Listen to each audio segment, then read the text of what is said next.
네, 안녕하십니까. 정책실장입니다. 최근의 경제 성과가 국민이 실제 체감할 수 있는 민생 경제와 산업의 구조적인 성장으로 이어지도록 하기 위해서는 단순히 경제부처뿐만 아니라 사회부처, 과학기술부처, 행안부 및 지방자치단체 간 협력을 강화할 수 있는 국가 전략적, 총체적인 접근이 중요합니다. 이에 따라 대통령실은 민생 물가 TF와 국가 전략산업 TF를 구성하여 경제부처를 넘어서는 범부처가 유기적으로 참여하는 국가적인 지원 체계를 가동함으로써 민생 물가를 안정시키는 가운데 핵심 주력 산업의 지속적인 성장을 담보하도록 철저히 뒷받침하겠습니다. 먼저 경제성장률 전망에 대해 말씀드리겠습니다. 지난주 목요일 브리핑에서 말씀드렸던 것처럼 1분기 성장률이 시장의 예상을 크게 상회하는 1.3%의 성장률 서프라이즈를 기록했습니다. 글로벌 기관들도 우리 경제의 높은 성장세를 긍정적으로 평가하고 있습니다. 국제 신용평가사 S&P는 우리나라의 국가 신용등급을 AA 안정적으로 발표하면서 향후 3에서 5년간 한국 경제가 대부분의 고소득 국가들 대비 높은 성장세를 보일 것으로 전망했습니다. 1인당 GDP도 2026년에는 4만 불, 2027년에는 4만 3천 불을 넘어설 것으로 예상하였습니다.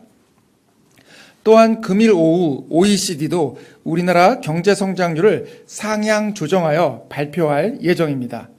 해당 내용은 오늘 오후 4시까지 엠바고가 되어 있습니다. OECD 자료에서 글로벌 엠바고가 되겠습니다. OECD는 2024년 우리 성장률 전망을 당초 2.2%에서 2.6%로 0.4%포인트 상향 조정하였습니다.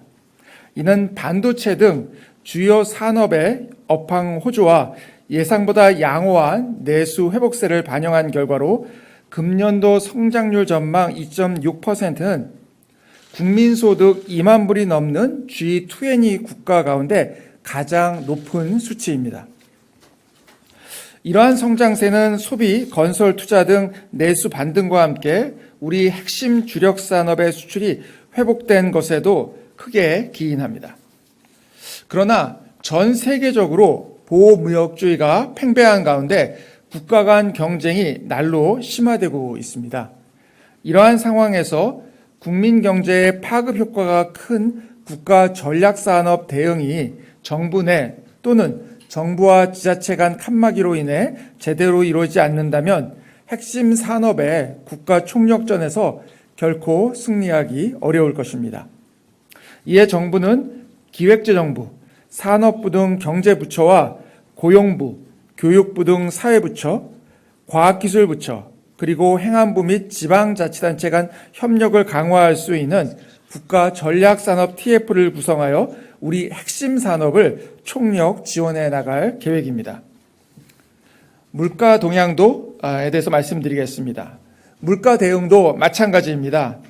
오늘 아침 발표된 4월 소비자 물가는 전월 대비 0.2%포인트 하락한 2.9%로 지난 1월 이후 3개월 만에 2%대를 다시 회복하였습니다.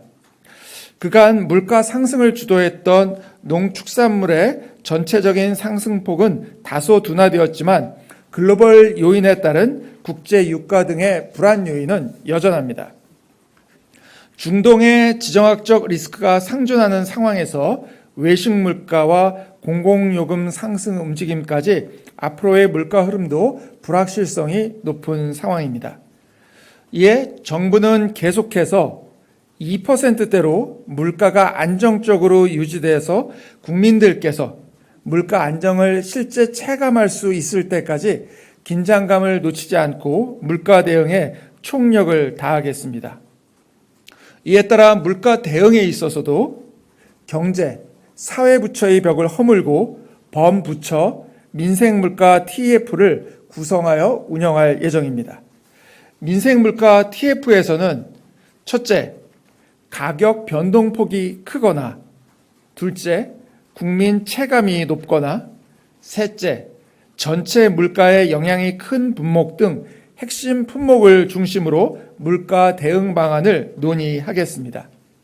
특히 개별 가격 차원의 접근이 아니라 비용, 유통, 공급 구조 및 해외 요인의 파급 경로 등 구조적인 물가 안정 방안을 마련해 나가도록 할 것입니다.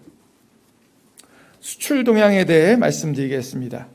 안정적인 물가와 함께 경제 성장과 민생에 있어 가장 중요한 것이 수출입니다.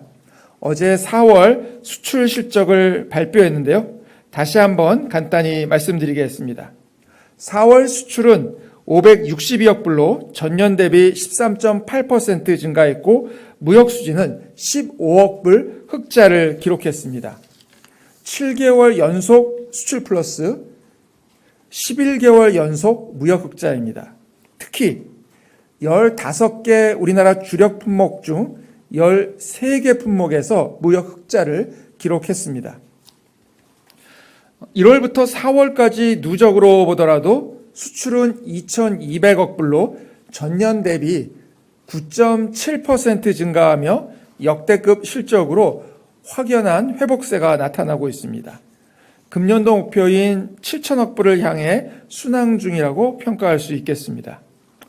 품목별로 살펴보면 반도체는 전년 대비 52%, 조선은 47% 증가했고 자동차는 역대 1위의 수출 실적을 기록해서 반도체, 자동차, 조선 등 우리나라 주요 전략 산업이 전체 수출 증가를 견인하고 있습니다. 20년 만에 대미 수출이 대중 수출을 앞서 나갔고요. 미국이 우리나라의 최대 시장이 되는 수출 시장의 구조적인 변화도 있었습니다. 금년 1월에서 4월간 대미 수출도 424억 불로 대중 수출을 상회하였습니다. 금년 들어 4월까지의 무역 흑자는 106억 불로 작년 전체 무역 흑적자 103억 불을 이미 뛰어넘었습니다. 최근에 수출 회복을 주도하고 있는 반도체, 자동차, 조선 등 3대 핵심 산업에 대해 좀 더 부연 설명을 드리겠습니다. 최근 들어 반도체, 자동차, 조선 등 주요 전략 산업이 수출에서 차지하는 역할이 크게 증가하고 있습니다. 이 세 개 산업은 전체 제조업 생산의 23.5%, 고용의 16.9%를 차지하는 그야말로 우리 경제의 대들보 역할을 하고 있습니다. 먼저 반도체 산업입니다. 반도체는 국가 전략 자산이자 안보 자산입니다. 대통령께서는 취임 이후 4차례 반도체 회의를 개최하며 반도체 산업의 현안을 점검해 왔습니다. 그동안 622조 원 규모의 세계 최대 반도체 메가 클러스터 조성 계획과 함께 AI 반도체 이니셔티브도 발표했고 정상 외교를 통해 미국, 일본, 네덜란드 등 공급망 핵심 국가와 반도체 동맹도 구축했습니다. 정부와 기업이 원팀이 되어 노력한 결과 작년 11월을 기점으로 마이너스 행진의 종지부를 찍은 반도체 수출은 금년 들어 HBM 수요가 늘고 D램, 랜드 가격이 상승세로 돌아서면서 4월까지 수출이 전년 대비 52% 증가하는 등 견고한 회복세로 이어지고 있습니다. 반도체 산업은 총성 없는 전쟁으로 표현될 만큼 주도권 전쟁이 치열하게 펼쳐지고 있습니다. 무엇보다 지정학적 리스크의 전략적 관리가 중요합니다. 우리 기업은 국내뿐 아니라 미국, 중국 등 여러 국가의 포트폴리오를 보유하고 있어 경제 안보 차원에서 세심한 관리에 최선을 다하겠습니다. 우리 기업이 독보적인 지위를 점하고 있는 메모리 반도체의 주도권을 사수하는 것도 시급한 현안입니다. 기술 유출은 차단하고 메가 클러스터 투자도 속도감 있게 추진하겠습니다. 세계 반도체 시장의 60%를 차지하고 앞으로 반도체 산업의 핵심이 될 시스템 반도체 분야에서도 선도기업과의 격차를 하루속히 좁히도록 하겠습니다. 시스템 반도체 전반에 대한 생태계 재편 전략을 마련하고 있는데 관련 부처의 유기적인 협력이 가능하도록 대통령실이 적극적인 역할을 할 것입니다. 다음은 자동차 산업입니다. 자동차는 수많은 전후방 산업과 연관되는 한마디로 산업의 총화입니다. 우리가 산업 강국이라 부르는 독일, 일본, 프랑스, 미국 등은 예외 없이 자동차 강국이기도 합니다. 우리 자동차 산업은 2차, 3차 협력사까지 포함해 제조업 중 가장 많은 33만 6천 명의 일자리를 담당하고 있습니다. 그동안 우리 정부는 세계 최대 자동차 시장인 미국의 IRA 보조금과 관련해 대통령은 물론 장관 실무자까지 우리 기업의 이익을 위해 뛰었습니다. 또한 미래차 특별법을 제정해서 기술 개발, 사업화, 인력 양성 등 미래차 경쟁을 선도할 수 있도록 제도적 기반도 마련했습니다. 지난해 우리 자동차 산업은 수출 709억 불을 기록하며 기존의 역대 최고치를 30% 이상 상회하는 대기록을 달성했습니다. 금년에도 4월까지 수출이 역대 최대 수준인 243억 불로 기록을 계속 갱신하고 있습니다. 미국의 경우 지난해 시장 점유율이 10%를 넘어 GM, 도요타, 포드에 이어 4위로 올라섰습니다. 유례없는 최고의 실적이지만 이 시점에서 살펴봐야 할 과제도 많습니다. 자동차의 개념이 먼저 바뀌고 있습니다. 앞으로 자동차는 소프트웨어로 달린다는 말이 있듯이 소프트웨어 중심차 시대, SDV 시대를 준비해야 합니다. 주요국 중심으로 무역 장벽이 계속 강화되면서 수출 시장 다변화도 여전한 중요한 과제로 있습니다. 전기차 수요 둔화에 대한 대응도 중요한 현안으로 전기차 수요가 일시적 수요 정체에 빠지면서 불확실성이 커지고 있고 또 하나의 주력 산업인 2차 전지 분야로의 파급 우려도 있습니다. 국민 경제에서 자동차 산업이 차지하는 중요성을 감안할 때 대통령실은 관계부처와 함께 이러한 리스크 요인을 점검하면서 자동차 산업의 지속적인 성장을 뒷받침하겠습니다. 마지막으로 조선 산업입니다. 조선은 해운, 방산 등 후방 산업뿐 아니라 철강 등 전방 산업 발전과도 밀접한 연관을 가지는 국가 전략 산업 중 하나입니다. 생산 고용 측면에서 부울경 비중이 80%에 달하는 등 지역 경제 측면에서도 매우 중요한 산업입니다. 우리 조선 산업은 지난 1분기 136억 불을 수주하면서 3년 만에 세계 1위를 탈환했습니다. LNG 운반선의 경우 윤석열 정부 들어 전 세계 발주 물량의 80%를 석권하는 등 고부가가치 선박에서는 압도적 1위를 유지하고 있습니다. 금년 들어 4월까지 47%나 증가한 수출에 힘입어 HD 한국조선해양, 한화오션, 삼성중공업 등 조선 3사도 올해 1분기에는 13년 만에 모두 흑자 전환하며 투자 여력을 확보하게 되었습니다.